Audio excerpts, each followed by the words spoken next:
Assalamualaikum warahmatullahi wabarakatuh. Sampurasun para wargi penagri sareng adi di channel Fatiyahu. Kaleresan adi ayeuna ditepangkeun sareng Bapak Yadi Aryadi selaku Kabid Pengembangan di Dinas Koperasi dan UMKM Kabupaten Garut. Dina kesempatan ieu adi mau membahas tentang program-program apa saja yang ada di Dinas Koperasi Kabupaten Garut ini yang sifatnya pastinya umum untuk diketahui dan itu dampak hasilnya itu kemanfaatannya itu jelas buat kemajuan Kabupaten Garut.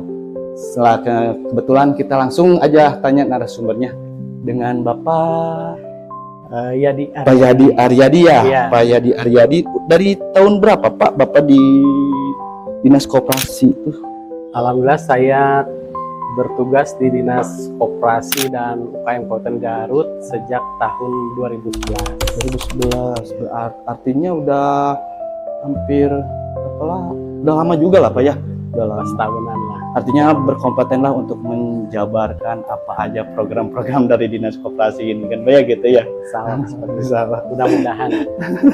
Jangan Pak, sepertinya kan gini, kalau Fatiyahu ini kan yang diungkap tuh pasti asal mulanya. Jadi bukan hanya kayak yang channel sebelumnya, konten-konten sebelumnya itu membahas tentang asal mula sejarah Kabupaten Garut. Tetapi di sini juga kita membahas sejarah apa aja dinas itu berdirinya dari mana dan gimana gitu kan.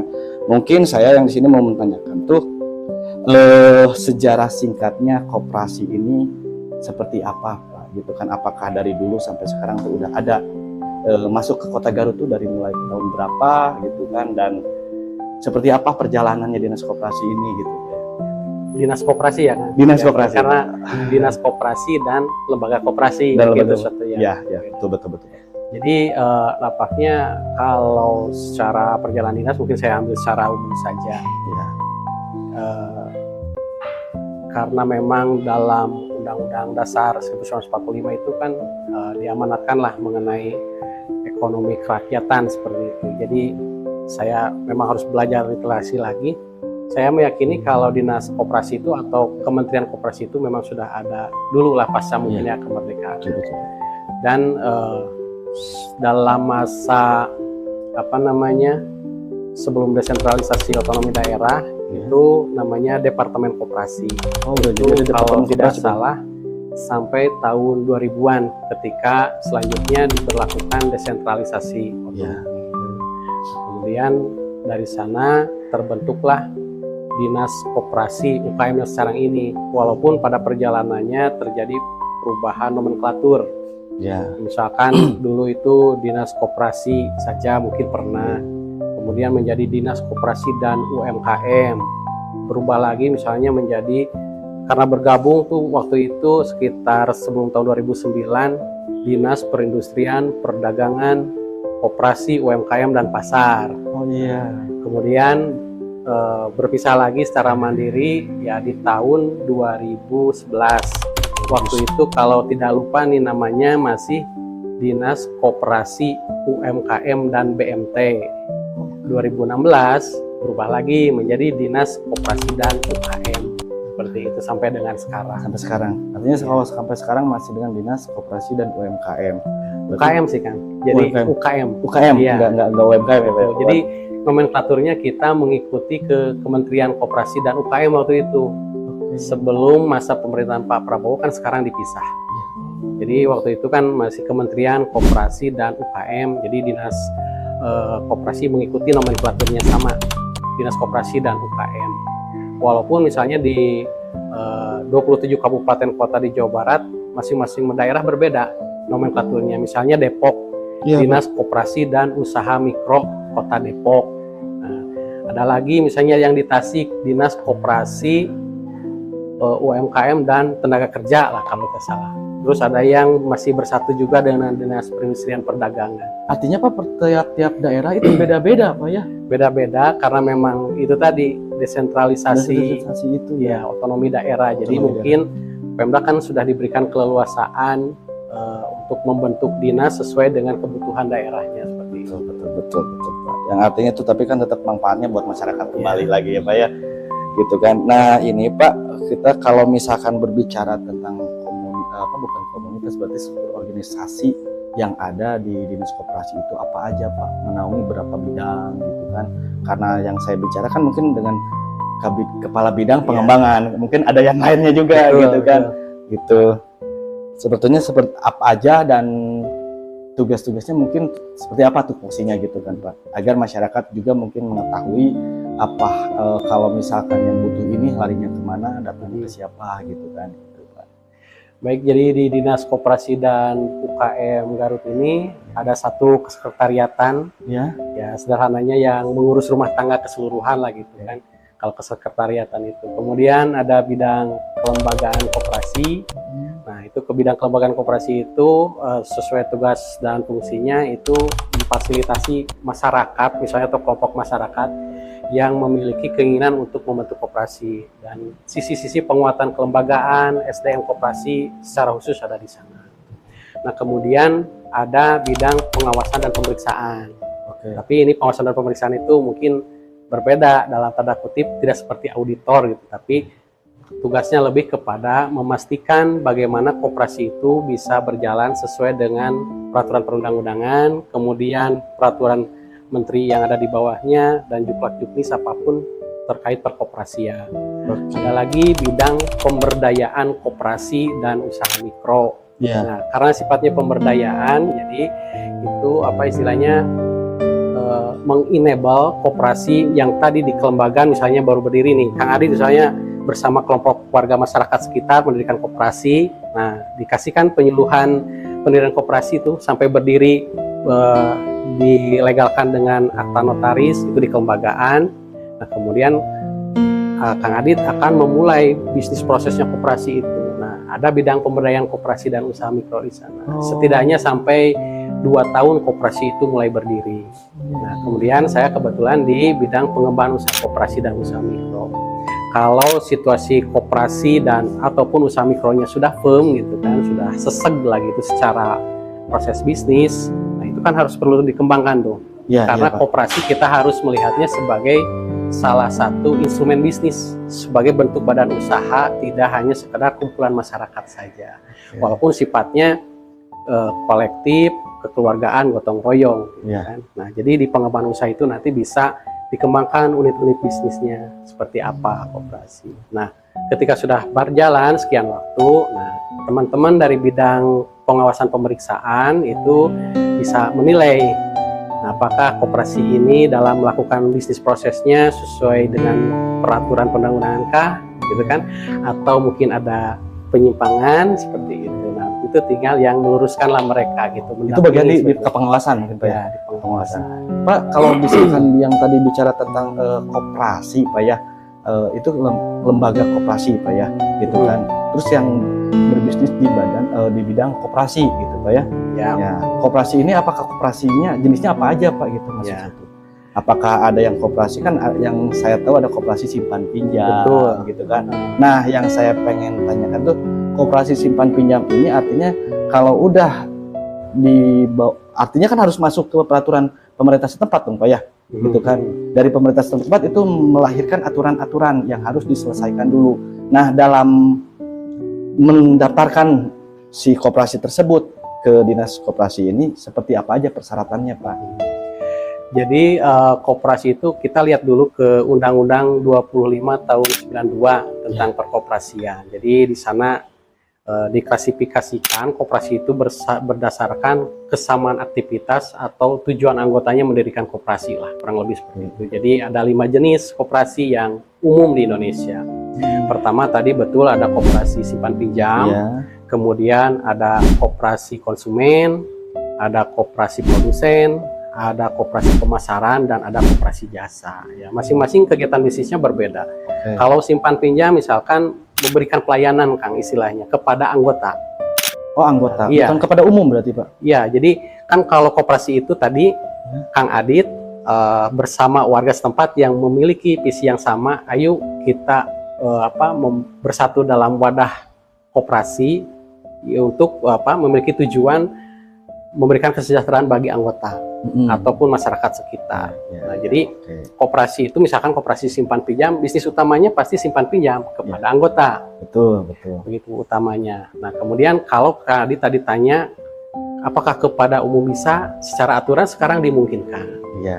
Tapi itu akan dibatasi oleh peraturan-peraturan lain.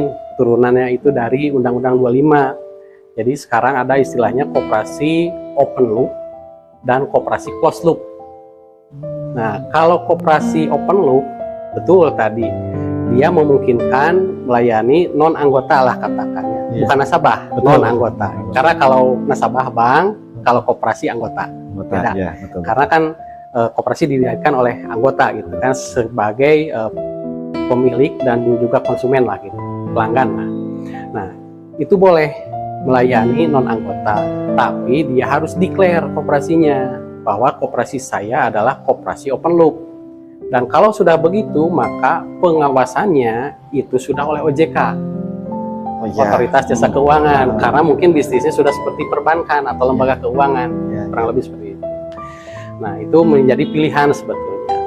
Nah, kalau semangatnya memang hanya melayani anggota, maka masuk di lingkup koperasi closed loop, hanya melayani anggota terbatas. Dan kuncinya maju mundurnya koperasi, baik jenisnya yang 5 tadi mau manapun, itu adalah dari anggota sendiri sebetulnya. Iya. Jadi anggota itu kan ada kewajiban mendaftar pertama, ada koperasi itu harus ada simpanan pokok, Betul. kemudian simpanan wajib, sukarela atau mana suka. Nah, itu adalah pemupukan modalnya koperasi. Jadi sebelum modalnya dari eksternal luar, kalau memang itu dimungkinkan, jadi koperasi itu dibesarkan sendiri oleh anggota. Oh, oleh anggotanya. Ya, jadi Kang Adit membentuk koperasi. Nah, nanti kan secara demokratis dipilih tuh di awal pendirian ya, sekalian Iya. mengenai masalah pendirian koperasi. Betul. Dibentuklah misalkan kepengurusan. Iya. Di pengurusan koperasi itu ada ketuanya, sekretaris, bendahara dengan tanggung jawab masing-masing. Kemudian ada juga struktur pengawas koperasi. Ada ketua dan anggotanya 2 orang. Biasanya itu formatnya ganjil, tidak berdua atau berempat seperti itu. Nah, di atas semua itu ada yang lebih tinggi lagi strukturnya, rapat anggota memegang kekuasaan tertinggi. Karena itu tadi koperasi itu dimiliki oleh anggota. Jadi setiap akhir tahun dilaksanakan rapat anggota. Pengurus yang ketua bendahara sekretaris tadi menyampaikan laporan pertanggungjawaban kepada anggota, menyampaikan rencana kerja yang akan datang misalkan.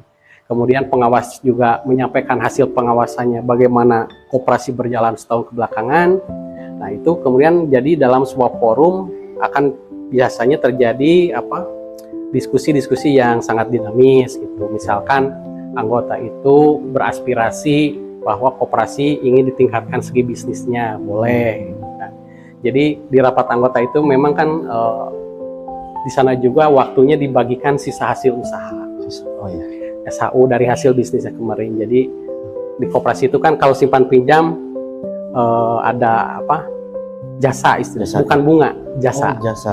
Jasa itu yang lebihnya dibagikan secara proporsional nanti ke anggota.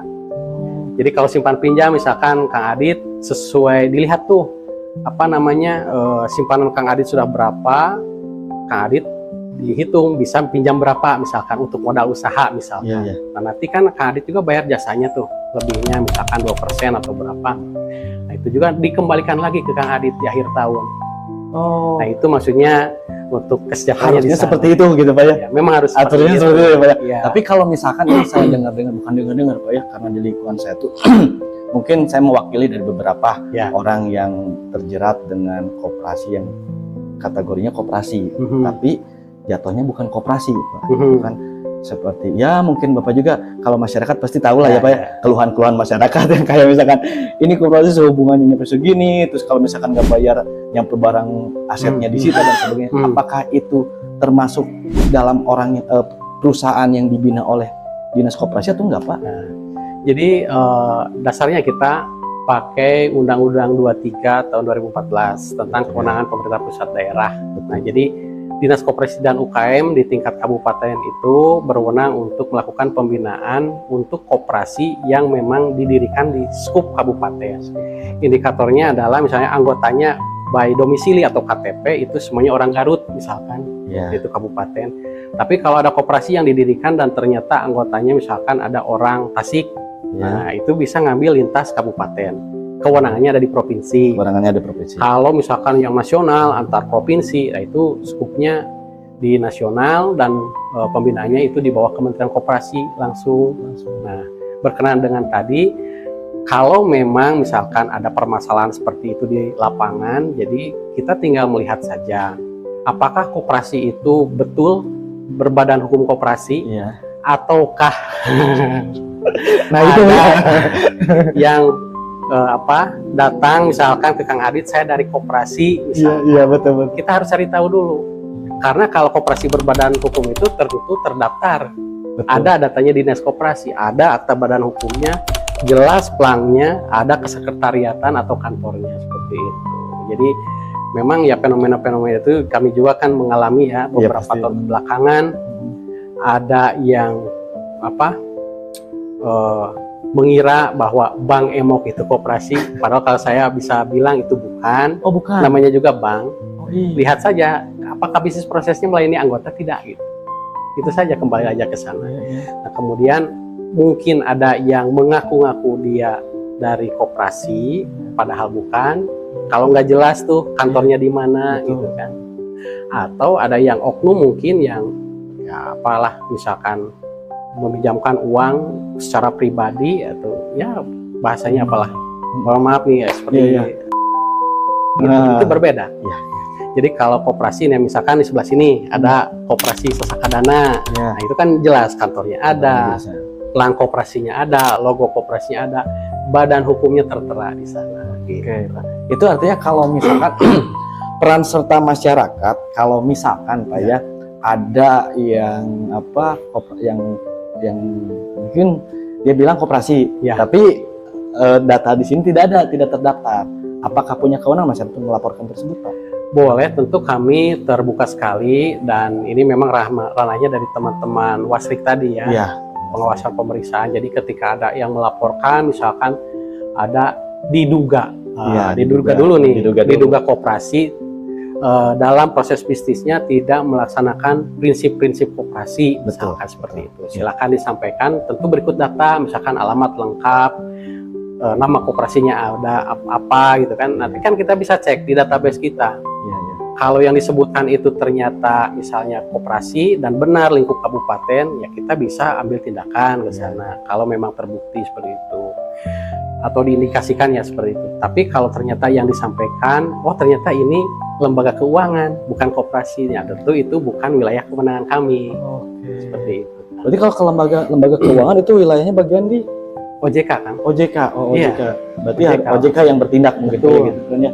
Tapi Dari kalau OJK. misalkan gini Pak, ada koperasi yang berarti bermitra dengan dinas koperasi Pak ya.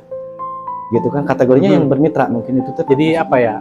Bermitra, disebut bermitra mungkin bisa, tapi kita lebih dinas ini sebagai pembina pembina. Nah, koperasi. si koperasi yang dibina oleh dinas koperasi tersebut gitu ya, oleh dinas koperasi yang ada di Kabupaten Garut ini yang dibina, ketika misalkan menyalahgunakan kewenangan tidak sesuai dengan aturan-aturan yang ada di dinas koperasi ini, apa tindakan dari pihak dinas ini Pak? Kalau saya mengutip dari Peraturan Menteri Koperasi dan UKM itu nomor 9 tahun 2022 kalau nggak salah ya, tentang pengawasan koperasi, dan ditindaklanjuti dengan aturan atau Juklak Juknis Deputi Perkoperasian nomor 15 tahun 2000 berapa ya? Kalau tadi 20, saya nanti dicek aja lah Kang ya, tentang pengawasan koperasi. Mohon maaf tak salah nih. Jadi kalau tidak salah ketika ada diindikasikan memang terjadi, itu diberikan sanksi administratif gitu. Gitu. Tapi kan sebetulnya itu harus dibahas dulu tuh di rapat anggota. Di rapat anggota kan, karena anggota itu sebagai pemilik gitu kan, pemilik koperasi. Oh iya, pemilik koperasi. Betul. Karena koperasi itu berdirinya karena dari anggota itu kan. Iya. Pak ya. Seperti itu kalau di sisi pengawasan. Nah, teman-teman di bidang pengawasan juga melakukan penilaian. Ya, jadi istilahnya preventif, dikategorisasi menjadi 4 kategori itu. Ada yang operasinya ketika dianggap sudah memenuhi peraturan-peraturan tadi, kategorisasinya adalah koperasi dengan status sehat. Nah, yang di bawahnya cukup sehat, kemudian ada dalam pengawasan. Nah, di bawahnya lagi paling bawah dalam pengawasan khusus. Tapi nampaknya kalau di Garut nggak ada sih yang sampai dalam sana. pengawasan khusus. Rata-rata ya. Tetap Alhamdulillah aman, sih. aman berarti Pak ya. Aman. Insya Allah.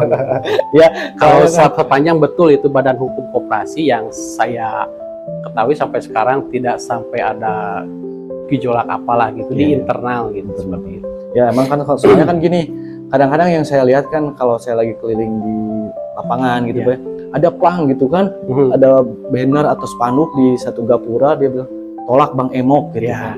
Lah ini kok sistemnya kok kayak gini gitu kan, emang Betul. kenapa? Pas saya tanya ke masyarakat, bicara ini gini.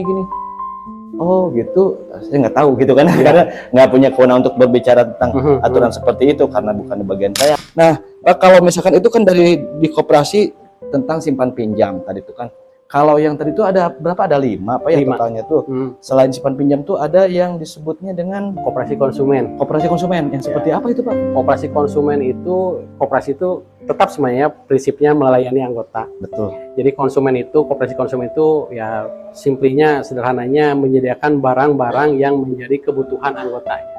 Misalkan penyediaan sembako, Ya. penyediaan kebutuhan apa untuk sehari-hari koperasi gitu. Jadi si anggota koperasi membeli ke sana gitu. Oh, bukan sistemnya dicicil bukan Pak?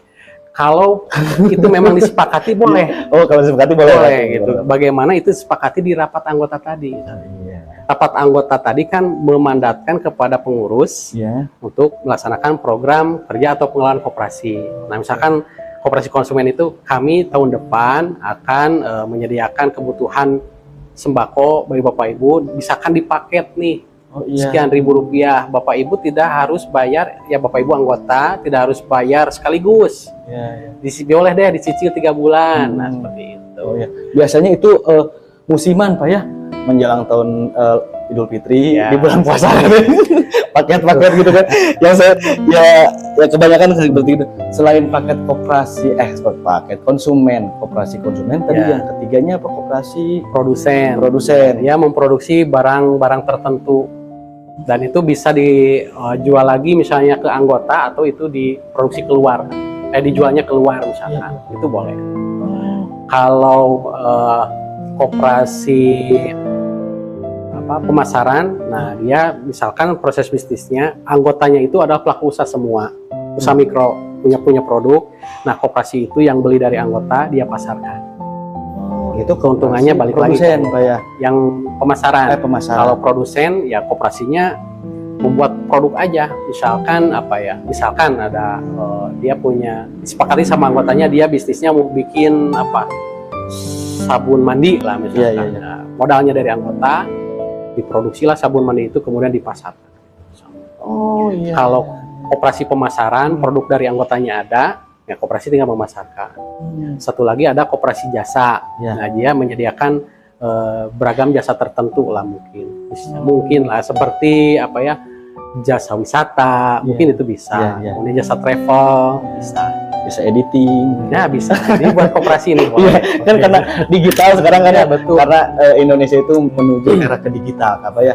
Dan ini kan tingkat partisipasi milenial sampai Gen Z ini masih kurang loh di Nah, koperasi. itu sebetulnya itu di ending ntar kita bahas Pak. Soalnya kan karena gini Pak, karena yang saya tahu gitu kan Pak ya, sekarang di negara-negara maju sudah menggunakan teknologi digital gitu Pak ya. Artinya bukan menutup kemungkinan Indonesia pun bakal berarah ke situ gitu kan Pak ya. Nah itu yang saya mungkin ya Gen Z yang tadi Bapak milenial itu emang bukan kurang mungkin Pak ya. Karena mereka tuh kurang informasi Pak mungkin. Dan mengira koperasi itu tidak keren sebetulnya. Nah, Mungkin gitu ya. Mungkin kalau gitu. Padahal jadi FYP gitu koperasi kan. padahal ya itu Pak kembali lagi karena mungkin masyarakat tuh gini Pak. Jadi yang saya lihat tuh yang saya perhatiin beberapa, bukan semua, bukan. Yang saya perhatiin mereka itu kayak segan gitu kan untuk mempertanyakan apa-apa tentang ke dinas tuh. Contoh kecil kalau misalkan yang buat mengurus berkas kayak KTP gitu kan Pak ya. Ya. Mereka tuh segan, justru malah menyuruh menggunakan jasa orang desa gitu kan, orang kecamatan. Kapan mandirinya tuh? Kata satu kalau misalkan segala nyuruh.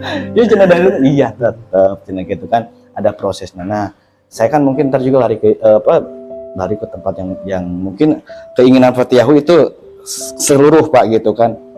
Kalau yang bicara Bapak tadi milenial, justru apa yang ditonjolkan dari Dinas Koperasi ini apa Pak? Kalau buat Gen Z gitu kan? Iya ya, jadi seharusnya kita memang harus punya program khusus gitu Iya, iya. untuk campaign meraih simpati atau partisipasi Gen Z berkoperasi. Tapi nampaknya di beberapa titik kan ada misalkan koperasi sekolah. Nah itu kan para siswanya mungkin bisa masuk seperti itu terlibat, atau mungkin ada juga nih teman-teman di kampus ini Uniga, IP, mereka mendirikan koperasi juga. Mungkin segmentasi kepengurusan, pengawas sampai dengan anggotanya kan mahasiswa semua. Gitu. Mudah-mudahan ya karena kita kan melihatnya Gen Z itu penuh ide, sangat dinamis gitu kan. Salah satu hambatan di koperasi tiga. Jadi koperasi itu kalau kita analisa ada 3 problemnya. Jadi masalah kualitas SDM yang memang salah satunya perlu regenerasi gitu kan. Kemudian yang kedua masalah kualitas pelembagaan koperasi yang menuntut koperasi itu harus adaptif dengan teknologi gitu. Pencatatan bukunya tidak sederhana lagi, misalkan pakai teknologi apa. Kemudian yang satu lagi ada kualitas atau kinerja bisnisnya, kualitas bisnis koperasinya itu harus berkembang lah gitu. Jadi maksudnya tidak boleh tuh dimungkinkan misalnya kalau koperasi konsumen membuka unit simpan pinjam boleh, ikuti saja aturan prosedurnya. Nah kemudian mau buka bisnis-bisnis lain, misalkan bisnis pemasaran itu sudah boleh. Nah jadi karena itu tadi si gadget itu kan banyak ide-idenya kadang out of the box gitu. Jadi mudah-mudahan kalau mereka tingkat partisipasinya meningkat berkoperasi, jadi menjadikan koperasi itu lebih keren gitu. Tidak hanya kalau gambaran sekarang nih, yang berkoperasi itu hanya bapak-bapak, ibu-ibu, ya gitu kan? Iya, karena identiknya koperasi itu pinjaman ya kan? Ya, pinjam, tapi koperasi tidak hanya itu. Padahal bukan seperti itu ya Pak. Memang kita akui juga karena sebetulnya koperasi itu tidak bisa untuk kasus misalkan koperasi simpan pinjam. Koperasi itu tidak bisa memberikan keputusan cepat. Jadi misalnya Kang Adit nih, Kang Adit tidak mendirikan koperasi, tapi di daerah Kang Adit ada koperasi. Kang Adit lagi butuh modal nih. Nah, datanglah ke koperasi itu, mendaftar jadi anggota. Nah, itu tidak bisa. Misalkan kalau hari ini daftar jadi anggota, besok langsung pinjam. Bisa seperti itu koperasi. Nah, itu koperasi itu harus perlu kita dorong baik dengan teknologi atau apapun sehingga bisa bersaing dengan instrumen-instrumen finansial lain. Beda kan kalau kita pakai pay letter kan daftar, scan KTP, uang cair. Jadi butuh ayeuna gitu kan. Tapi kalau koperasi wayahna kalau visinya ingin maju bersama-sama, mensejahterakan anggota bersama, memang harus begitu. Berjuang dulu dari awal, gitu kan. Jadi Kang Adit harus daftar anggota koperasi, nyimpen dulu rutin setiap bulan barulah. Oh iya. Gitu. Artinya berarti Pak kalau dilihat mungkin ya karena yang saya lihat koperasi itu bukan kayak koperasi tapi kayak bentuknya kayak Bank Emok gitu kebanyakannya Pak ya. Karena kan pengelolaannya nggak sama anggota gitu Pak. Kalau yang mana tuh? Yang ada salah satu yang katanya bilangnya ini kan koperasi, pinjaman koperasi. Simpan pinjam dari koperasi, tetapi aturan mainnya dalam pelaksanaannya tidak memakai prinsip koperasi. Iya, itu mah mungkin bukan maksudnya bukan koperasi. Itu mah bisa aja perorangan kan gitu. Bisa perorangan yang seolah-olah dia ya saya juga tidak tahu ya gitu kan. Saya dari koperasi, padahal kan bukan. Gitu. Iya. Tapi kalau dinas koperasi begitu. Koperasi Pak ada tindakan bagi ke orang yang kayak gitu Pak? Kalau kita hanya di lingkupnya membina koperasi yang berbadan hukum saja gitu. Kalau ada indikasi mohon maaf ini misalkan itu ternyata bank gelap, itu ya sudah urusannya OJK. Oh iya, seperti itu. OJK mungkin. Oh iya betul Pak. Pak ini kan kalau dari koperasi. Nah, ada berapa yang Bapak tahu aja lah ya gitu kan yang dibina koperasi di dinas koperasi ini Pak? Mungkin ada 100 kah? Di Garut itu yang terdaftar di database kami ada 1645. 1645. Ya, se-Kabupaten Garut di 42 kecamatan. Ya, itu Pak kebanyakan apakah dari simpan pinjam, produsen atau misalkan dari yang lain? Yang paling banyak itu koperasi konsumen. Ada 1236 apa 63 ya gitu. Nanti di-insert saja deh datanya ya. Iya boleh. Koperasi konsumen itu yang tadi Bapak bilang produk itu kan Pak ya? Betul. Produk Jadi menyediakan kebutuhan anggota lah. kebutuhan anggota Kalau ya Pak ya? koperasi konsumen seperti itu. Hmm. Nah, dari 1645 itu yang tercatat aktif 868. Yang tercatat aktif. Ya, aktif dalam artian dia melaksanakan rapat anggota tahunan setidaknya 3 tahun berturut-turut. Gitu. Dan di peraturannya itu koperasi itu setiap tahun berkewajiban melaporkan kegiatan RHT-nya atau laporan keuangannya ke dinas. Nah, mungkin kalau 1645 kurangi 868, sisanya berapa? Mungkin saja mereka melakukan RAT, Ya. tapi belum sempat menyampaikan laporannya ke dinas. Betul. Sehingga tidak tercatat di kami sebagai koperasi aktif. Koperasi aktif. Nah, untuk yang tidak tercatat termonitor begitu, tentu kita melakukan langkah-langkah pembinaan. Karena kan konsekuensinya sudah mendirikan koperasi, tentu kan harus ikut aturannya. Iya, betul. Kita ingatkan ke koperasinya untuk melaksanakan rapat anggota tahunan Ya. sebagai kewajibannya itu. Oh, ternyata ada kendala nih di SDM. Kami misalkan pengurus, sekretaris, bendahara itu karena kan laporan keuangan berujung di hal-hal yang berbau akuntansi tuh. Iya. Mungkin tidak semua orang paham. Nah, tentu teman-teman sini ada yang namanya jabatan fungsional pengawas koperasi. Mereka memberikan bimbingan bagaimana menyusun laporan keuangan, laporan RAT seperti apa, pencatatan di akun-akun, misalkan aktiva, pasiva, yang berujung pada neraca yang balance lah seperti itu. Oke. Pak, itu kan dari sekitaran koperasi Pak ya. Kalau dari UMKM-nya Pak, yang dibina dari dinas koperasi ini, Ya. seperti apa UKM-nya Pak? Gitu, Pak? Nah, kita Kategorinya, pakai baseline-nya dulu ya, tadi Ya. sama dengan Undang-Undang 23 2014. Iya, oke. Kalau di koperasi, kewenangannya koperasi yang lingkup kabupaten kota. Kalau UMKM, mikro, kecil, menengah kan? Iya. Nah, kita kewenangannya di yang mikro saja. Usaha mikro. Usaha mikro. Kalau usaha kecil itu di provinsi, dan usaha menengah itu kewenangannya pemerintah pusat di kementerian yang dipimpin Pak Maman sekarang, Kementerian UMKM. Nah, kalau berdasarkan data, kami sebutnya sebagai usaha formal dalam artian sudah memiliki nomor induk berusaha. NIK. Ya, NIB. Oh, NIB. Nomor iya, induk berusaha. Nah, jadi kalau karena sebut NIK nih, Iya. kita WNI 17 tahun kan harus Ada punya NIK. KTP, Betul. tanda pengenal sebagai warga negara.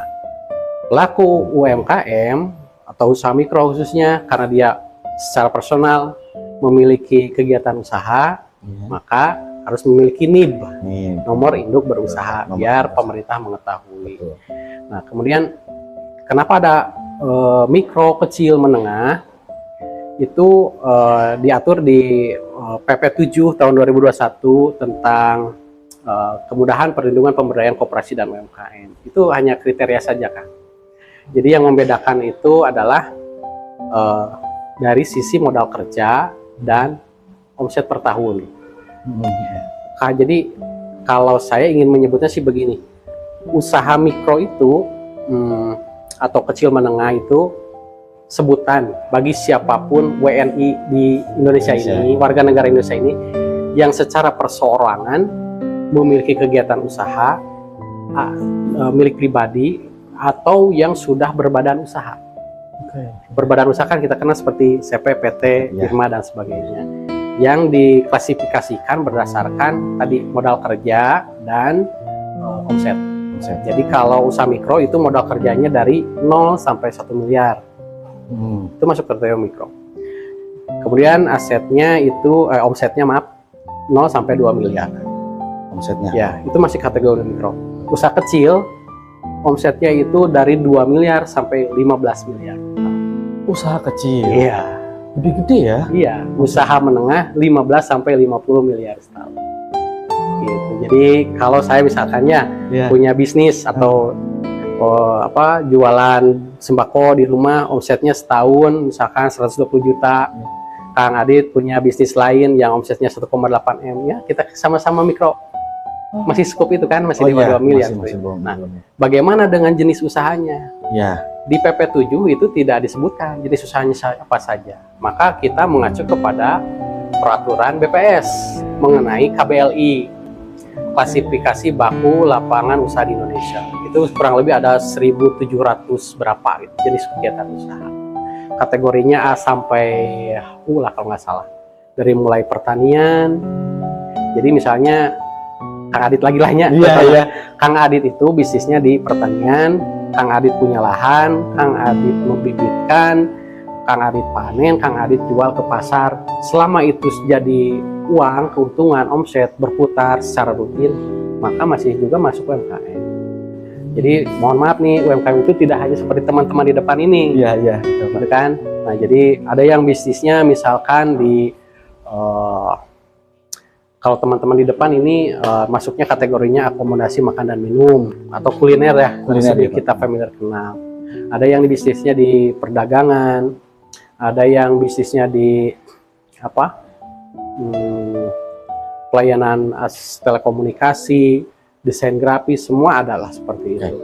Ini Pak. Nah, ini jumlah nih, saya Iya. lupa ini jumlah. Yang usaha formal itu ada sekitar 178.821 Di Garut. Garut. Ya, Pelaku UMKM itu Pak. ya, itu mikro saja kalau nggak salah. Mikro saja Pak.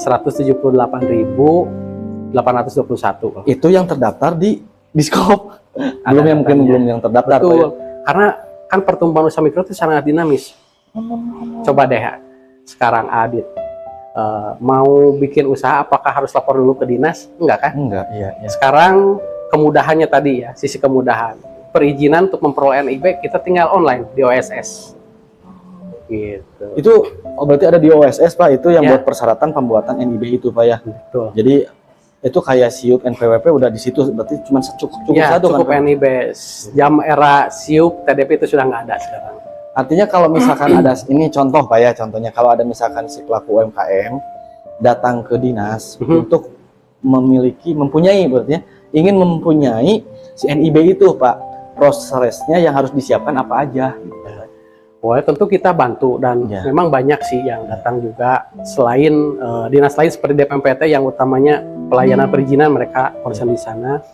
Jadi itu persyaratannya mudah sih, asal sudah IKTP aktif dan memiliki nomor WA aktif, 10 menit selesai. Oh gitu? Ya. Berarti informasi di luar betul-betul Pak. Ada ya, ada Gratis, ya. satu lagi gratis, Gratis. berlaku selama yang bersangkutan melaksanakan kegiatan usaha. Wah, benar. Gitu. Kepatah Pak artinya informasi yang di luaran yang kedengeran sama saya Pak ya. Bikin NIB itu ada biaya segini. Ah, Prosesnya gini-gini, bisa nyampe 30 hari kerja. lama sekali ya. Mau usaha aja kok ribet kayak gitu Ya. kan. Yang akhirnya kan si pelaku UMKM itu dia nggak mau Pak. Jatuhnya kan jadi dia nggak mau terdaftar, yang akhirnya usahanya tuh nggak berkembang gitu kan. Gitu. Nah pada akhirnya mungkin ya seperti yang terjadi, informasi yang ya jadi kan kebanyakan informasi yang ada di masyarakat itu Pak, yang tadi saya bicarakan, bikin NIB itu mungkin oknum ya Pak ya. Dan yang pastinya kalau bisa dibilang mungkin broker gitu kan Pak ya. Dari ngurusnya kan dia. Tapi kan nah si broker itu mungkin akses ke sini nggak bisa mungkin Pak ya. Kalau misalkan bukan pelakunya kan, artinya dia perantaranya kan gitu Pak ya. Gitu artinya yang buat mengurus NIB itu harus pelaku aslinya, pelaku si pengusaha itu. Karena memang isiannya ada data yang diperlukan gitu kan Ya. dari yang bersangkutan. Seperti misalkan ditanya juga tuh, Bapak dan Ibu bisnis utamanya apa? Ya. Jadi kita bantu dia mencarikan KBLI tadi, klasifikasi baku lapangan usaha yang sesuai.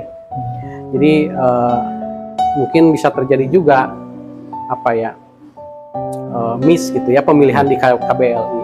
Seharusnya misalkan seperti yang di depan, yang penyediaan akomodasi makanan dan minum itu yang kuliner gitu kan. Ya. Secara kasat mata kan atau yang bersangkutan merasa dia itu jualan, berdagang Berdagang. kan. Tapi dari segi bisnis prosesnya, yang kuliner itu kan bahan baku semua tersedia, Betul. diracik, Ya. dipasak, disajikan langsung ke konsumen, baik dikonsumsi di tempatnya ataupun take away. Oke. Nah itu klasifikasinya makanan penyediaan akomodasi makanan minum, bukan berdagang. Oh iya. Kalau berdagang ada lagi KBLI-nya gitu kan. Betul. Perdagangan besar apa makanan bahan pokok, perdagangan besar dan perawatan kendaraan, perdagangan eceran itu. Tinggal pilih yang sesuai gitu kan. Iya. Kalau misalkan perdagangan besar, mungkin saya melihatnya seperti distributor bahan baku yang besar gitu kan. Itu kan masih UMKM seperti itu. Kemudian kalau perdagangan eceran mungkin itu yang skupnya warung, gitu. Kenapa saya sebut UMKM?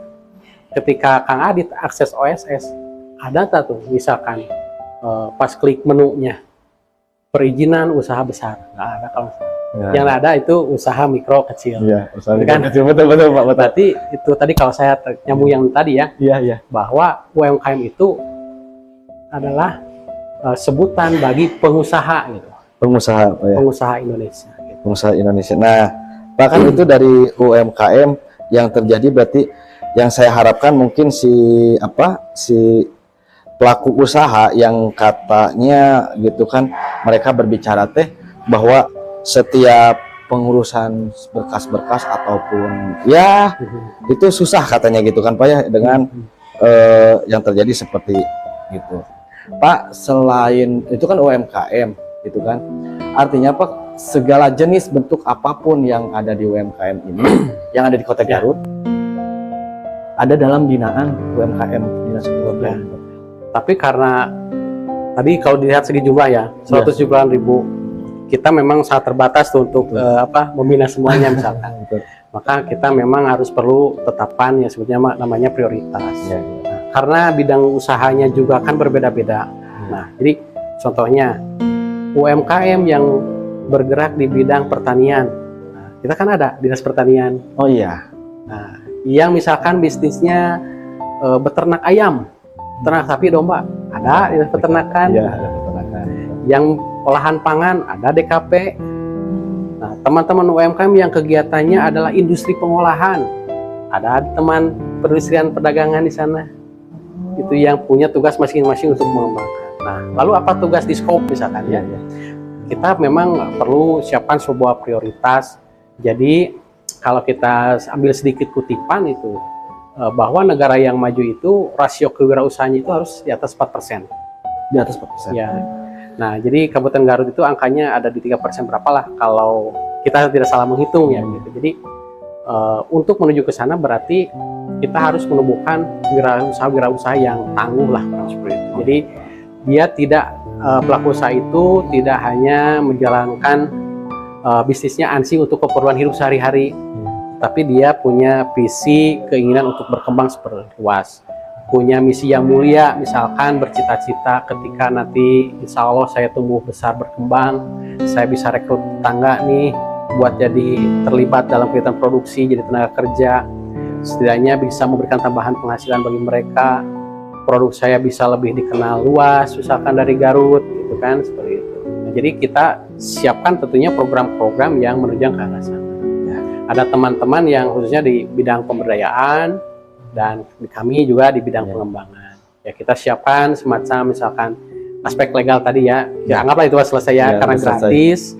Siapapun institusinya bisa bantu, gitu kan. Mau di Skop, mau DPMPT, mau Indag, pariwisata juga sama.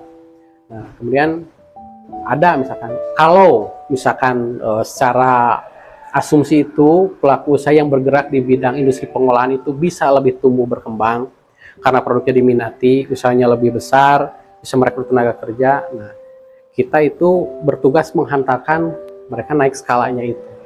Jadi NIB sudah punya. Nah, kebetulan produknya misalkan makanan minuman. Nah, bidang pemberdayaan itu menyiapkan misalkan dengan legalitas di aspek keamanan pangannya, SPP, IRT dan sebagainya. Kemudian sertifikasi halalnya. Gitu. Itu berarti sertifikasi halal ke MUI mungkin Pak ya? Sekarang di BPJPH. Ya, jadi sertifikat halal ada dua. Ada yang self declare, ada yang reguler. Nah, yang self declare itu memang diprogramkan oleh BPJPH, ditanggung juga biaya pengeluaran sertifikat dan audit sebagainya itu ditanggung oleh BPJPH untuk produk makanan yang tidak mengandung daging ataupun susu atau hewan sembelihan. Oh iya. Ya, jadi kan mengikuti sertifikat halal itu bagi pelaku usaha adalah komitmen. Betul. Komitmen menjamin bahwa produk saya ini halal untuk dikonsumsi Kang Adit. Betul. Saya misalkan membuat produk yang ada kandungan daging ayamnya. Apakah Kang Adit sebagai konsumen tahu daging bahan daging yang saya pakai itu menyembelihnya secara halal? Tahu nggak? Nggak tahu. Maka harus dijamin. Dijamin. Nah, kalau ada produk yang memang berbahan baku hewan sembelihan atau susu, itu harus ikut koridor halal yang reguler. Jadi dirunut ke belakang. Saya beli bahan bakunya dari mana? Apakah dari rumah potong hewan atau unggas yang sudah bersertifikat halal, ataukah dari pasar? Di pasar kan kita nggak tahu ya. Mohon maaf, betul, gitu kan. betul. Walaupun secara yakinlah yang dijual UMKM pedagang pasar itu pasti menyembelihnya halal. Cuma karena aturannya nih di negara kita kan begitu. Jadi untuk memberikan keyakinan kepada konsumen kan sudah harus dibuktikan secara teknisnya. Artinya emang pelaku ini kan itu kan keuntungannya buat mereka juga kan Pak ya. Kembali lagi manfaatnya itu buat mereka, bukan buat si pembuat aturan, karena aturan itu yang saya perhatiin itu kan buat manfaatnya buat kebaikan mereka juga, pelaku usahanya juga kan. Berarti Pak itu yang tadi yang tentang unggas ya. Kalau lagi ke unggas juga harus memiliki sertifikat itu berarti. Ya, termasuk kalau tidak salah dengan juru sembelihnya juga harus bersertifikat. Oh, juru sembelihnya juga. Tapi bukan aturan di skop ya, Iya, aturan itu ya. Iya. Kalau di skop hanya pembinaannya gitu kan Pak. Hanya dalam bentuk pembinaannya Pak. Pak, yang saya lihat kan gini, saya tuh waktu berkunjung ke Dinas Pariwisata ya gitu kan, saya berbicara dengan bidang ekonomi kreatif betul ya. Nah, kata kepala bidang ekonomi kreatif, peran sertanya tuh bukan hanya di RKAP itu, bukan hanya di Sparbud aja, tetapi ada keterlibatan Dinas Koperasi dan UMKM, di Sperinda juga katanya gitu kan ya. Nah, mungkin karena saya posisinya lagi di sini nih, yang saya mau menanyakan tuh peran sertanya seperti apa Pak gitu kan tentang ekonomi kreatif itu. Ya, jadi yang ada 5 itu kalau nggak salah ya Pak ya. 17 ya. Oh 17, iya subsektor 17 subsektor. Saya juga hafal satu-satu. Iya. Nah, jadi sektor, kalau kami melihatnya Kang, dan itu ada literasinya sih. Iya. Kita base-nya kembali tadi ya, kita sepakat ya bahwa UMKM itu usaha personal atau badan usaha milik WNI ya. Betul. Sebagai pengusaha itu. Kenapa pengusaha? Pak Menteri sekarang itu gak mau sebut pelaku UMKM, tapi pengusaha. Oh iya, pengusaha. Jadi kita harus biasakan nih pelafalan pengusaha UMKM. Aman-aman. Pelaku lah gitu. Pengusaha UMKM. Di Garut ada 178.000 yang masing-masing tertera KBLI-nya. Nah, gitu kan? Di antara KBLI itu ada KBLI yang secara full atau sebagian itu beririsan dengan yang teman-teman Ekrab sebut sebagai ekonomi kreatif, gitu kan?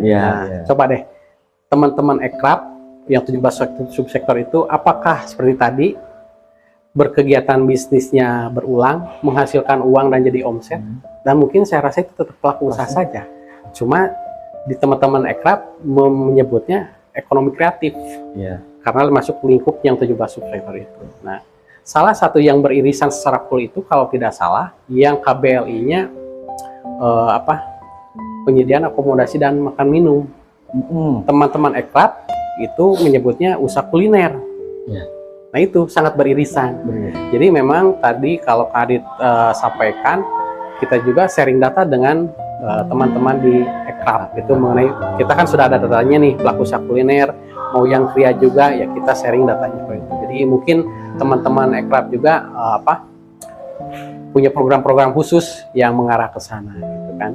Nah, untuk mengetahui KBLI, PPS itu sudah sediakan tuh aplikasinya di Android atau iOS. Kalau Kang Adit mau lebih mengetahui lebih jauh gitu kan, yang 1700 itu namanya Sibaku Mobile. Sibaku Mobile. Ya, jadi nanti tinggal di search, misalkan ojek online, ada tuh klasifikasi masuk kemana gitu kan.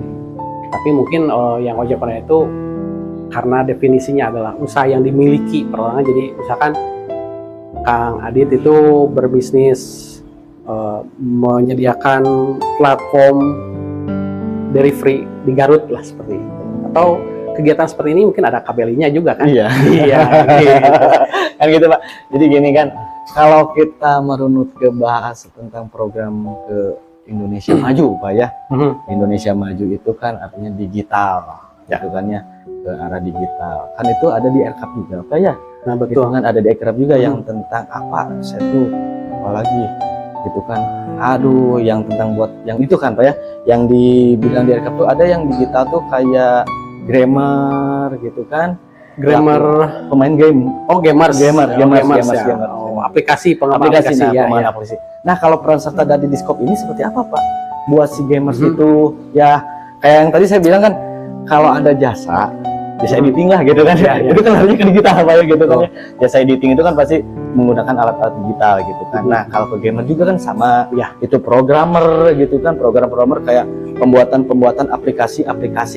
Nah, apakah di dinas koperasi ini ada nggak pembinaan buat ke arah anak Gen Z itu ke situ gitu Pak? Ada dong. Oh ada, wis mantap nih, benar-benar mantap. Tapi nih. mungkin kita ambilnya secara general ya. Iya, oke. Karena ya usaha mikronya itu. Jadi khusus misalkan untuk yang gamers tadi, kalau dia memang satu sisi adalah pecinta gamers dan satu lagi ingin membangun bisnis dari sana.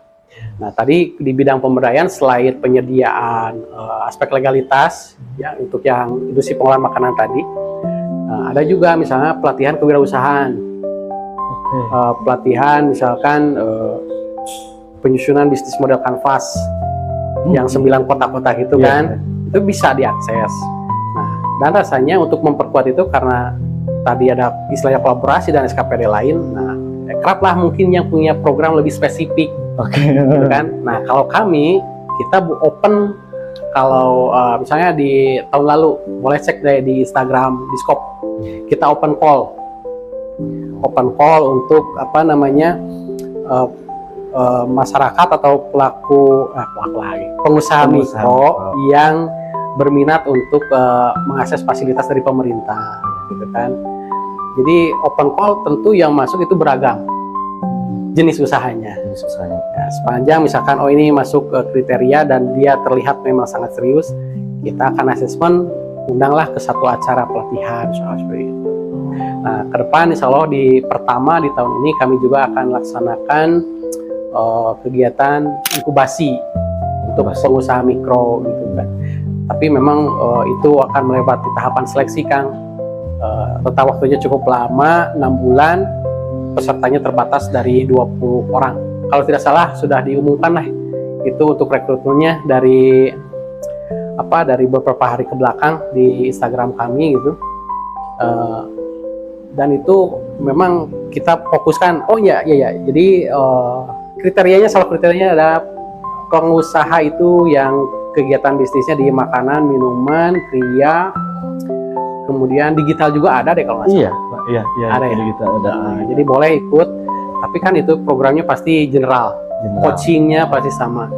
Nah, mungkin teman di Ekrab punya yang lebih khusus untuk yang ke gamer, begitu kan? Jadi kita semua berbagi peran. Jadi kalau ada pengusaha mikro yang bergerak pertanian, ya kita kan nggak bisa tuh menerangkan masalah bibit. Bukan bagian. Iya, tapi kalau menumbuhkan kewirausahaan, oke lah. Dan dari pertaniannya itu sudah bergeser menjadi produk di hilir, nah kita bisa penguat. Dengan salah satunya misalnya ini kita punya fasilitas rumah desain kemasan seperti ini. Kita desainkan untuk ini gratis. Desain ini tuh gratis? Ya, desainnya gratis. Pembuatan desainnya tuh gratis. Lokasinya ada di Jalan Ahmad Yani nomor 202. Nah, memang sedikit gitu ya. Tapi kan bisa di searching juga ya Pak ya di Google Map gitu. Ada di Instagram juga ada. Di Instagram ada ya. Jadi silakan buat yang nonton channel Patiau ini kebetulan pengusaha mikro yang belum memanfaatkan fasilitas dari jadi promo nih nggak apa-apa. Bagus, justru saya lagi dari Dinas Koperasi UKM bila memerlukan penguatan dari sisi desain kemasan silakan datang ke Garut Packaging House. Di Jalan Ahmad Yani nomor 2. Desainnya gratis. Dan kalau percetakan mungkin itu ada biayanya. Cuma ada bahan itu. Ada bahan. Itu mah kalau digratisin, wah Pak, di mana letak mandirinya pengusaha tuh kan? Harus mandiri dong kan gitu. Artinya Pak bukan hanya di packaging aja, mungkin ya pembinaan dari dinas koperasi ini. Terus yang saya lihat ini masuknya ke kategori, ini kriya angkernya. Oh iya. Kalau ini memang pernah hype dulu ya beberapa tahun ke belakang, ya miniatur alat musik ini pernah sampai ke luar negeri, masuk kriya. Kemudian ya seperti ini memang produk-produk lokal ya yang kita kenal, kerajinan kulit, dan batiknya juga ada. Nah, seperti yang buat alat bahan pembersih ini kan sama. Sampo ya. Saya kurang jelas nih mantul saya. Iya iya Pak. Berarti dari bahan kimia juga ada pembersih ya Pak? Ada betul. Sepanjang ada di KBLI kan. Semuanya ada Berarti di KBLI. pengusaha itu. Kan gini Pak ya, yang saya lihat tuh kan kalau dari Garut tuh ada yang dibilang tentang kulit khas Garut Pak ya, Ya. gitu kan. Nah, kan ada yang buat pembinaannya. Misalkan kayak gini Pak, ini dicontohkan aja ya Pak ya, karena saya juga kurang paham sih. Ada satu pengusaha dia tuh punya kemampuan, gitu kan. Nah, ini yang nyambung di RKAP juga Pak, yang pernah dibicarakan oleh oleh Ibu Kabinnya itu. Ada tentang yang ada satu pengusaha, bukan pengusaha, dia pengrajin kulit. Ya. Cuman dia tuh terbentur mungkin dari segi permodalan, Ya. gitu kan. Nah, kalau yang saya tahu di RKAP itu ada pembinaan. Ini bukan di Disparbo deh, ini di RKAP aja ya. Di RKAP Di ini bidang ada ekrapnya di ya. bidang ekrap itu. Ada pembinaan sampai menuju si orang itu memiliki legalitas untuk diakui oleh pemerintah, gitu Pak ya. Yang bukan NIB Pak, yang dibilang Ada lagi mungkin ya, sertifikat sebagai pelaku ekrap mungkin ya. pelaku ekrap. Nah Pak, kalau pembinaan dari Dinas Koperasi ini tentang pelaku pengrajin, bukan pelaku ini pengrajin Pak, Ya. pengrajin pengusaha Ya. UMKM itu dia teh terbentur dengan modal, gitu kan. Nah, bentuk dari dinas ini seperti apa Pak? Ya, jadi kalau itu saya mau straight saja ya kalau Oke. masalah permodalan. Jadi pertama, karena Dinas Koperasi itu bukan lembaga perbankan tentunya. Betul, bukan, Ya, jadi bukan. nggak bisa memberikan permodalan, tapi kita membantu aksesnya. Nah, itu Nah, akses. jadi akses permodalan itu ya sudah ada ketentuan di atasnya sih melalui Menko Perekonomian, melalui KUR. ya Salah satunya itu salah satu. dari usaha rakyat, atau kembali lagi tadi permodalannya dari koperasi. Iya. Kalau mau. Tapi bukan satu aja. Jadi saya Ya. ingat kembali gini Pak. Ingat kembali ada salah satu narasumber kita yang udah tayang di konten kita juga Pak. Dia pelaku pengusaha UMKM, gitu kan. Kalau dibilangin jenisnya Bapak bakal lihat, oh yang ini berarti yang ngomongnya kan. Ya. Dia ada berharap dengan adanya program RKAP ini, pemerintah itu bukan memberikan pinjaman katanya, bantuan sejenis hibah, gitu kan. Ya.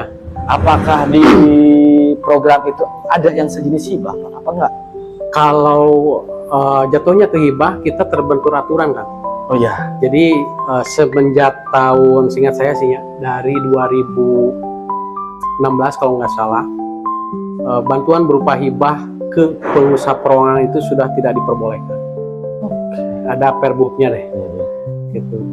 Kecuali kepada lembaga atau kelompok masyarakat yang berbadan hukum Indonesia. Itu bisa. Bisa. Ada hibah, ada bansos. Itu beda lagi. Betul. Kalau bantuan sosial ya kan ya seperti teman-teman yang dapat PKH atau Iya. apa seperti itu. Jadi kalau hibah yang saya ketahui kita memang tidak dimungkinkan karena aturan yang tidak memungkinkan. Betul. Karena kalau dikasih Untuk keperorangan kan. untuk perorangan. Ya, kecuali ke Lembaga. lembaga yang berbadan hukum Indonesia. Salah satunya koperasi. Salah satunya koperasi. Betul. Kalau Badan ke- Hukum kalau Indonesia. koperasi itu masih masuk gitu kan Pak. Kalau ke perorangan di mana mau mandirinya Pak ya? Betul nggak? Ya, harapannya sih kita bisa gitu kan. Iya. Gitu kan. Tapi ya pemerintah kan sudah menggariskan dengan peraturan itu yang tidak memungkinkan. Dan rasanya kalaupun program hibah itu masih ada ya, kalau masih ada gitu kan, kita juga harus bisa memastikan mendampingi itu mau dihibahi berapa, 10, 100 tapi itu buat apa sih pemanfaatannya? Betul, Kan jelas harus juga ya Pak. bisnis plan-nya mungkin kan ya, jadi istilahnya bisa betul-betul dimanfaatkan untuk pengembangan usaha gitu kan. Pak, kalau yang mungkin ini nggak tahu masuk ke kategori di koperasi atau enggak, saya juga kurang belum. Cuman ada pertanyaan yang di benak saya tuh gini, pengusaha UMKM yang dibilang kategorinya sukses, ya Pak ya, berhasil, Ya. yang seperti apa menurut penilaian Dinas Koperasi? Oh, yang naik kelas, Yang naik kelas, Ya. Oke. naik kelas dari skala usahanya itu dari mikro ke usaha kecil. Oke. gitu. Itu berhasil kan. Jadi asumsinya kalau naik ke skala usaha kecil, walaupun misalkan omset per tahunnya dihitung hanya 2.100.000 misalnya, itu sudah naik, itu tuh sudah naik Iya, tuh, udah naik. udah naik. Nah, coba deh kalau dengan omset setahun 2 miliar kita bagi 365 hari Iya, iya. tanpa libur atau apapun, setiap hari menghasilkan omset, kalau nggak salah jatuhnya di angka 5,5 juta. Kalau nggak salah itu, tapi dihitung aja lah Iya, sama iya. Adit ya. Kalau Berarti misal- bisnisnya harus semacam itu. Jadi tugas dinas koperasi salah satunya melalui kewirausahaan tadi, berbagai program yang ada di sini, melalui inkubasi, pengembangan kewirausahaan, kita harapannya dari yang 178 itu, walaupun sulit itu, ada yang bisa naik kelas secara omset. Gitu. artinya berarti bukan hanya dari omset aja Pak ya, Ya, karyawannya juga sejahtera Pak ya. betul. Jadi asumsinya kan naik kelas nih ke usaha Iya. kecil, berarti bisnisnya gede, tambah Iya. gede. Nah, karyawannya bertambah. Karyawannya bertambah. Nah, kemudian kalau misalkan secara ukuran omset sulit tercapai, kita harapkan paradigma bisnisnya yang berubah. Oke. Gitu kan? Jadi dia mau mengakses dari mulai NIB, terus misalkan tadi SPP IRT, karena itu semua gratis loh. SPP IRT tinggal ke itu aja, ke OSS, sertifikasi yang sertifikat juga sudah gratis. Iya. Pendaftaran merek juga kita bantu, kita memang ada PNBP-nya 500.000. Kalau daftar mandiri itu 1.800.000. Kalau pakai surat keterangan dari Diskop atau Disparbud atau Indah gitu bisa bayar 500.000 langsung ke Kemenkumham. Nah itu Haki. Jadi paradigma bisnis yang bergeser kan. Jadi dari hanya usaha saja, tapi dia mempunyai jiwa kewirausahaan, menjalankan bisnis secara berkelanjutan, dan ada sisi kreativitas dan inovasi gitu. Kalau misalnya dari sisi omset tadi tidak tercapai, tapi dia brandnya lebih dikenal, kalau ya nggak apa-apa misalnya masih di bawah 2 miliar juga, masih skala mikro, tapi dia sudah hype kemana-mana gitu kan, proses bisnisnya oke gitu, dia punya kontribusi juga ke masyarakat. Apalagi kalau Garut nih misalkan masih berkutat di kemiskinan, nah, kita juga sebetulnya di bidang pengembangan siapkan program itu. Jadi kita insya Allah di tahun ini kita akan roadshow, kegiatan pengembangan kewirausahaan melalui pelatihan vokasional ke beberapa titik di Kabupaten Garut yang kita lihat by data di P3KE itu ada kantong kemiskinan. Mudah-mudahan kita bisa membantu juga. Oke Pak. Jadi ini mungkin buat mewakili, mungkin bukan mewakili ya, mewakili juga ya. Kalau saya ini perwakilan dari bukan kegelisahan, tetapi ada ya kegelisahan lah, pertanyaan-pertanyaan dari masyarakat. Nah ini mungkin yang buat penutup mungkinnya, tapi Bapak boleh menjabarkan gitu kan, program yang akan dilaksanakan di tahun 2025 ini, mungkin per 5 tahun dong Pak ya?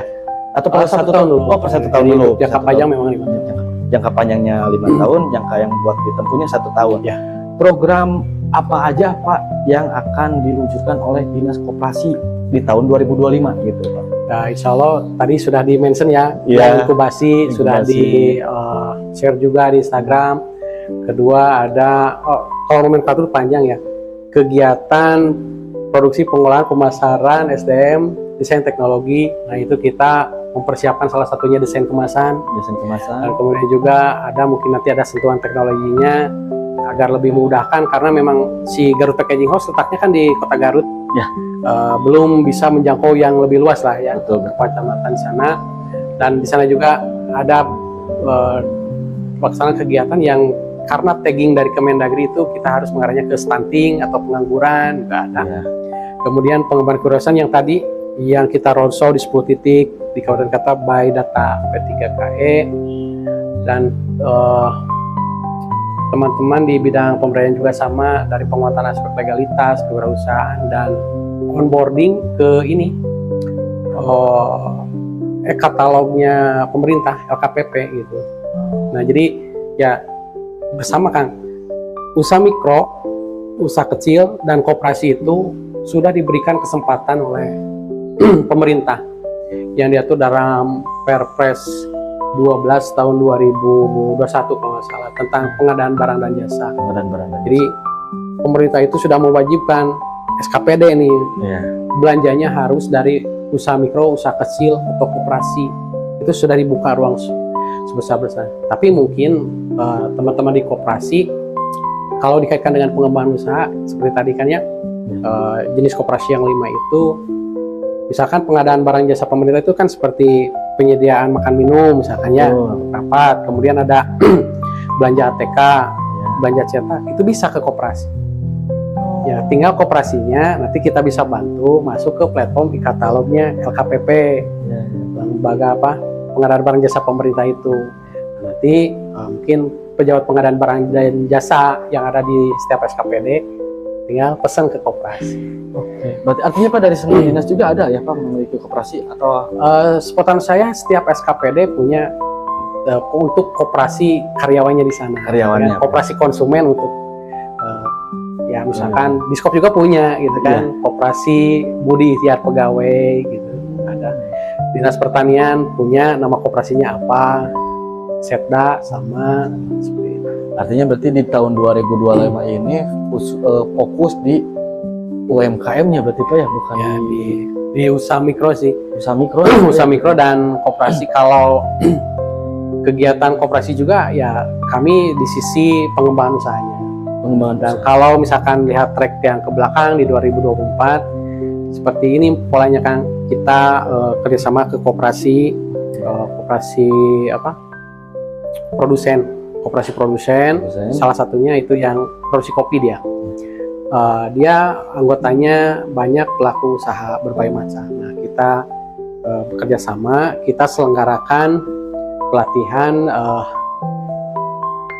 meracik menjadikan kopi lah, jangan pelatihan barista lah, karena tidak bersertifikat BNSP, tapi setidaknya dia dilatih oleh ya barista yang narasumbernya itu sudah profesional lah, BNSP.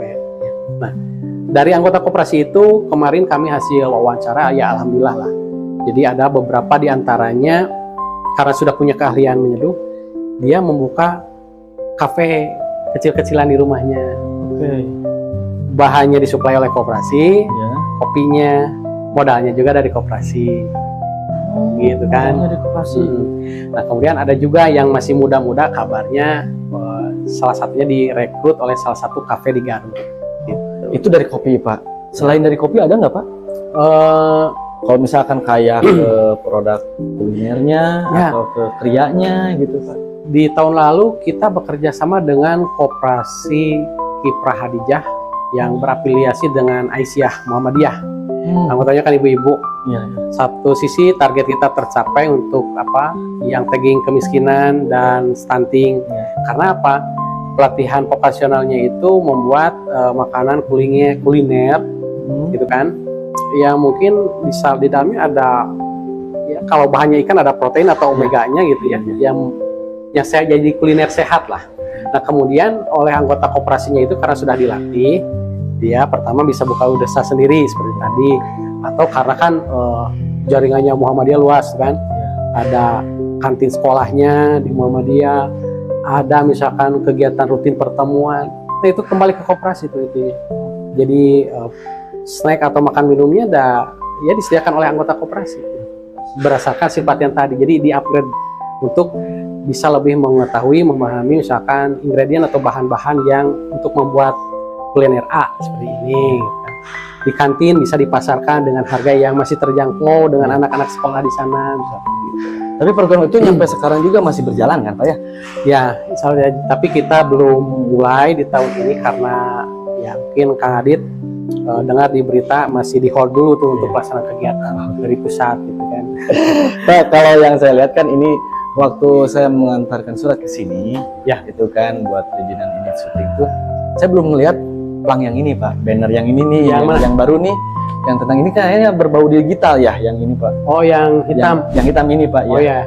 Ini tentang program apa Pak? Ini sebenarnya salah satu mitra kerja kita. Oh. Jadi MCI itu Mercy Corps Indonesia itu suatu NGO levelnya internasional. Dia punya program Stripe, namanya Stripe Berjuang. Jadi sasaran program Stripe itu untuk sama kurang lebih dengan kita scaling up usaha mikro. Nah, yang menjadi sasaran mereka itu yang pertama usaha mikro yang bidang makanan minuman, kria, fashion, dan usaha mikro yang berada di rantai wisata. Gitu. Nah, ini mungkin berkaitan dengan aircraft juga. Jadi yang berkaitan di rantai wisata itu misalkan di situ Bagenit nih ada usaha mikro di sana yang membuat kerajinan. Nah, itu yang sebenarnya walaupun nggak kerajinan juga.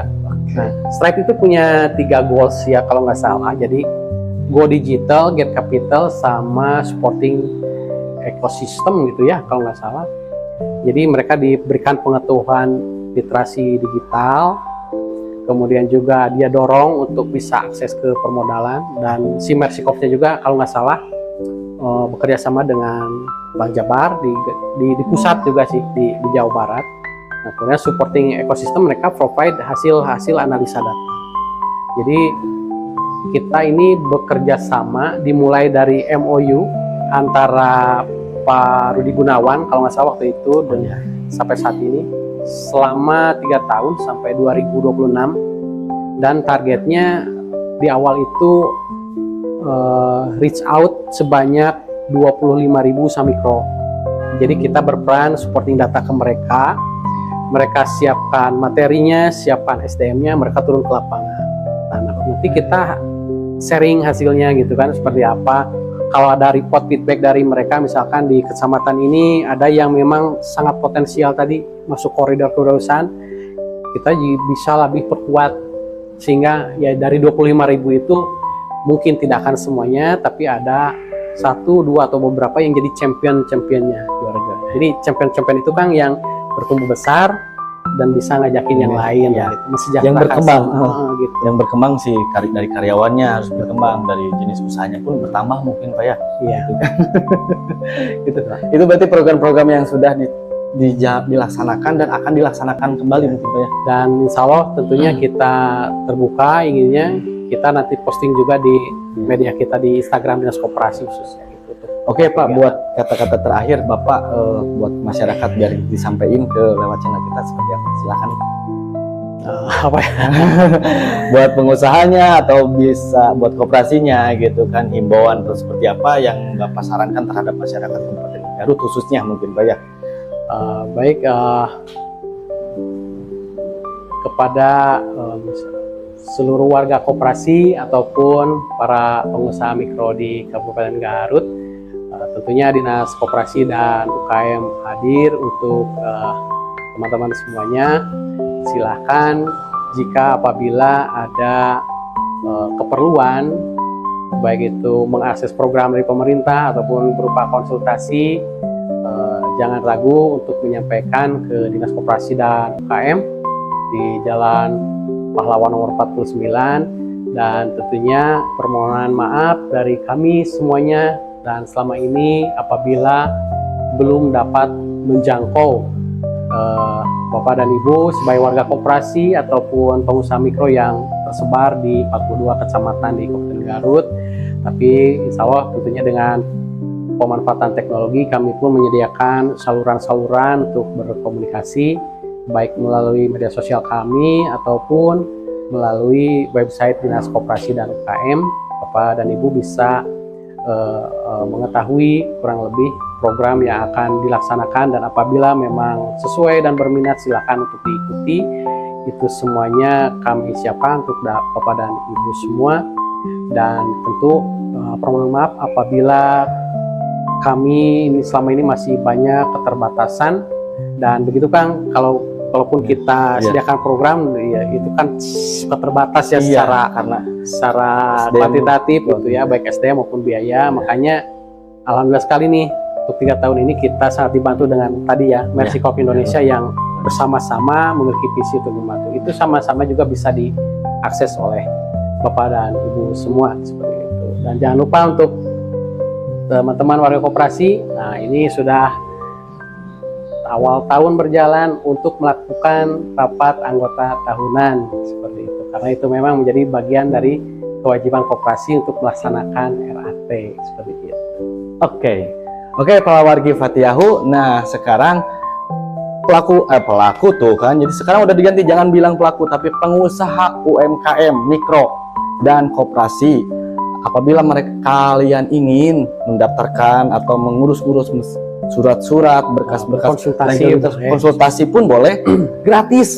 Nggak ada yang katanya informasi di seliweran ada yang bikin ini tuh bayar dan ini sebagainya, itu nggak ada. Datang aja ke koperasi, konsultasinya seperti apa, dinas koperasi membuka untuk masyarakat. Dan kita punya ini Kang, SDM-nya itu fungsional pengembang kewirausahaan. Ya tentu itu yang akan spesialisnya di teman-teman usaha mikro. Kalau membutuhkan informasi dan sebagainya. Dan untuk yang koperasi ada JF pengawas koperasi. Ada JF pengawas. Nah tuh ini udah Ada lengkap. Lebih dari 5 orang lah yang ready buat Bapak dan Ibu gitu. Tuh, udah lengkap kalau wargi. Jadi bisa diakses lewat website, terus media sosialnya dari dinas koperasi. Mungkin ntar kita juga akan ditulis di sini media sosialnya, alamatnya seperti apa, websitenya pun akan ditulis. Maka dari itu pantengin terus channel Fatihahu karena kita baru permulaan di dinas koperasi. Kita akan gali program apa aja yang khususnya untuk kemanfaatan masyarakat Kabupaten Garut, seluruh Indonesia pun sama. Terima kasih. Wassalamualaikum warahmatullahi wabarakatuh. Terima kasih Bapak.